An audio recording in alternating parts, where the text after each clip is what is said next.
Je voudrais adresser mes remerciements sincères à Madame la Présidente pour l'invitation qui m'a été faite en tant que marraine pour ce dîner-débat portant sur le thème « La participation politique des femmes au-delà de la représentation ». Je salue et magnifie ensuite la prestigieuse présence des présidents d'associations et des partenaires qui ont bien voulu honorer le rendez-vous annuel de l'AGS, gravé désormais dans l'agenda choisi de l'agenda national de la femme sénégalaise. Pour ma part, j'ai tenu à être présente à cette belle rencontre pour plusieurs raisons dont je retiendrai deux pour la circonstance. Tout d'abord, vous connaissez bien la signification toute particulière que j'attache au partenariat avec le mouvement associatif féminin dans l'exécution de la haute mission de mise en œuvre de la politique nationale de promotion et de protection des droits de la femme définie par le chef de l'État, son Excellence, M. Macky Sall. Cette option, érigée en principe de gouvernance, procède de l'évidence d'amélioration substantielle de la condition féminine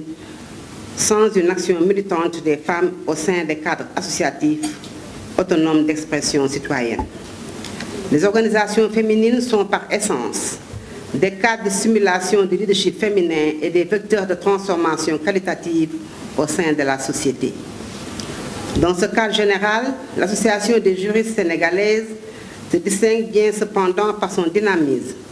par la complétude de son action sur toutes les dimensions de la condition féminine, en plus d'une présence une grande partie du territoire national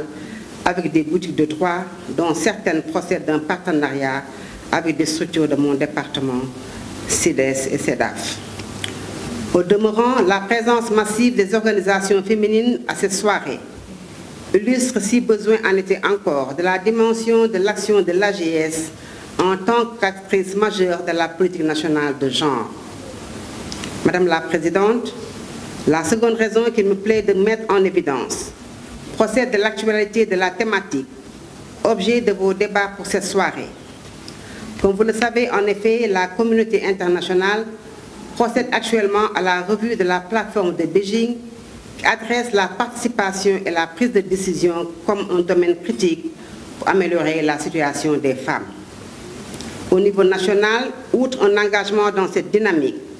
nous sommes quasiment à 6 mois du renouvellement des mandats des élus territoriaux et à 1 an du renouvellement de l'Assemblée nationale. Il apparaît dès lors pertinent, opportun et même légitime de remettre la question sur le tapis, en d'autres termes, interroger de nouveau la part réservée aux femmes, majoritairement dans la démographie, dans la gouvernance et la gestion des affaires de la cité. En laissant le soin aux experts et personnes ressources dont il me plaît de saluer l'expertise et la bonne réputation, le soin de revenir sur les données, nous devions pouvoir convenir d'avance que malgré les acquis indéniables, des gaps persistent sur le chemin de l'égalité ou simplement de la parité. En vue de la qualité de votre Assemblée et me fondant sur l'engagement individuel et collectif, je ne doute point que l'occasion sera saisie pour bien adresser les obstacles et se projeter dans une perspective qui garantisse de nouvelles avancées à l'issue des prochaines échéances. Sous ce rapport, c'est le lieu pour moi de saluer l'ambition légitime d'aller de l'avant qui sous-tend la formulation de votre thème visant à ne plus limiter notre horizon à la représentation qu'importante, mais à interroger aussi la participation politique des femmes. À mon avis, l'état actuel de notre démocratie autorise bien une agrégation de la problématique de la représentation numérique avec celle de la participation transformative, qui signifie la conquête durable de positions d'influence sur les décisions majeures pour une masse critique de femmes. Madame la Présidente, comprenez que vous avez mon soutien indéfectible et mon engagement personnel découlant surtout des issues du Conseil des ministres du 23 décembre 2020, où le chef de l'État, suite à sa rencontre avec le caucus des femmes leaders, a rappelé l'importance qu'il accorde à la promotion des femmes, notamment dans les instances nationales et locales. Bien entendu, cette posture,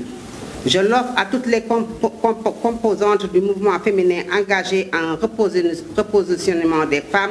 et des jeunes filles dans la gouvernance de nos affaires communes avec les hommes à tous les niveaux. C'est donc avec beaucoup d'intérêt que j'attends les importantes perspectives qui émergeront de vos échanges, que je sais déjà fructueux, féconds et constructifs dans notre ambition commune d'accélérer la marche vers une société assise sur des principes et des pratiques égalitaires. C'est sur note d'optimisme que je déclare ouvert le dîner débat sur la participation politique des femmes au-delà de la représentation. Je vous remercie.